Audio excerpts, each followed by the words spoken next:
green. Oh, beautiful. Thank you.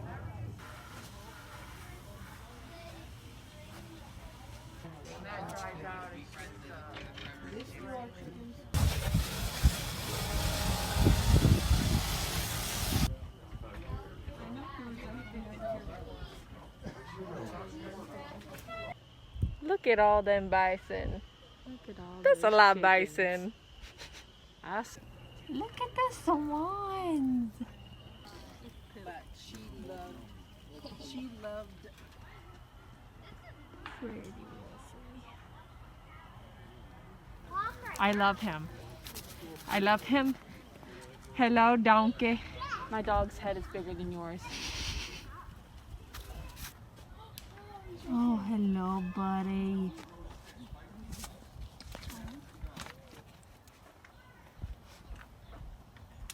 Red. He's pacing. Yeah, he is. He's a little stressed out, I can tell. You'd already be dead about right here. Because I shot it. I got that on video. I hate people so much. Me too.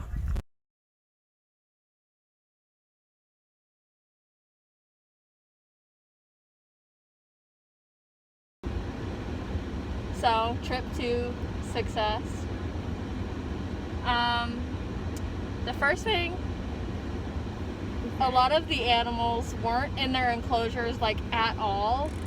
Like it was Not like running wild, like they were just somewhere else Right. because just got out of the cold season. yeah, we just got out of the cold season. It was like 60 degrees today, something around there. So a lot of them are still inside for the winter season. A lot of them were napping. But overall, they all had a lot of space. And it felt like they had enough in their enclosure to be playful. Just a lot of them weren't today. Really, the only animal here that actually needs stim toys are the bears. And they had about 8. And I think it was just one bear, so he had a lot. Yeah, and the donkey had 1 stim toy. And The people are his toys. He bites people. yeah, the one thing that wasn't so great about this trip was the people. Yeah, the people. Okay, so the what should I call it? An attraction. The organization itself, like the actual like attraction, like park itself, pretty good. Like signs everywhere about what it is. Very interesting facts. They're aware of everything going on with their animals, like the coyotes. They have a sign saying, like, they know one of them has a limp. They have the vet, like, making sure people don't worry about that. Sign saying not to howl at them because it stresses them out, even though kids are kids and they howled at them anyway. And one of the coyotes was pacing and stressed out. Yeah, one of the coyotes? Coyotes? One of the coyotes, it had plenty of space, but it was taking to this one specific path. It was walking up this way, stopping, coming back this way, stopping at the same point, and just doing that over and over again. And that's going to be in the video. But, you know, we kept noticing people walking around and just standing there and staring at it and talking to it. But there was this one specific couple. Oh my goodness. The guy walked behind us and said, "Oh, if it was out in the open, it would be dead by now. I would have shot it." Yeah. We just want to bring awareness to the fact that when you go to This a is kind of- conservation park, a wildlife park, you don't talk about killing the animals. You know, kind of the reason they're being conserved, because people are like, you were like, I would have killed it. Yeah, all of For the what? For why? Yeah, all of the animals here are here because they were mistreated, mishandled, or just in general in danger. And like not suitable to live by A themselves lot in the wild. a lot of the birds that were here, like the owls and the eagles, have their wings clipped from previous owners, and like I realize that's a common practice. That's something that needs to happen if they're going to have an open roof. But still, they're there because they can't be free anymore, and they're here to be conserved. Because they would die in the wild. So Because of people like that guy that said they would going around talking about killing animals while you're at a conservation park is not something that should happen. Kind of very upsetting. And they walked by the bear enclosure too, and they were like, that would make a nice rug. Every animal as well that was sleeping, people were yelling at it to try and wake it up. Yeah, the same couple went over to the silver fox And the and bear said, that was okay, sleeping. wake up. There are and- little kids yelling at the bear to try and wake the bear up, and I feel like parents should handle that situation a little better. while it's not the organization's fault, I feel like the animals go under a lot of stress Yeah. because of the people that walk through.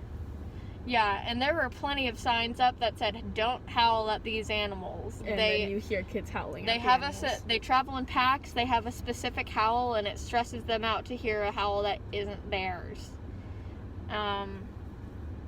So I feel like the stress that was put on these animals at this park wasn't the fault of the organization at all. It was the people going through who misread every sign and didn't pay attention, because there were signs everywhere. And the organization does a really, really good job of putting up signs saying, hey, don't do this, don't do this. Oh, we know about this, so don't worry about it, it's okay. It's very obvious they're well taken care of, because when we were walking through with a lot of the birds, we like witnessed them cleaning out like these water dishes, and they all had food, and like Yes. it was kind of obvious that they take care of their animals. Well, some of it is questionable, like this owl was pretty big and had a kind of small Yeah. cage, and then this smaller bird had a bigger cage than the owl did. Yeah. I don't know enough about the owl to know in specific how much it flies around and how much room it needs. Yeah.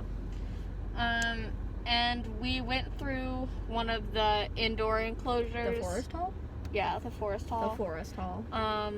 And there were like 3 birds in there. They had enough space because they were outside of an enclosure, but they had their lead, which was pretty long. Yeah. I felt like it was pretty long. And they do take them outside into classes. When we went down in there, they Yeah. had the turkey vulture outside getting its wings spread and everything. Yeah. And one of the other ones was out in like some class or something. The turtles had pretty substantial space. Especially the big ones. The axolotl looked a little sad. Yeah.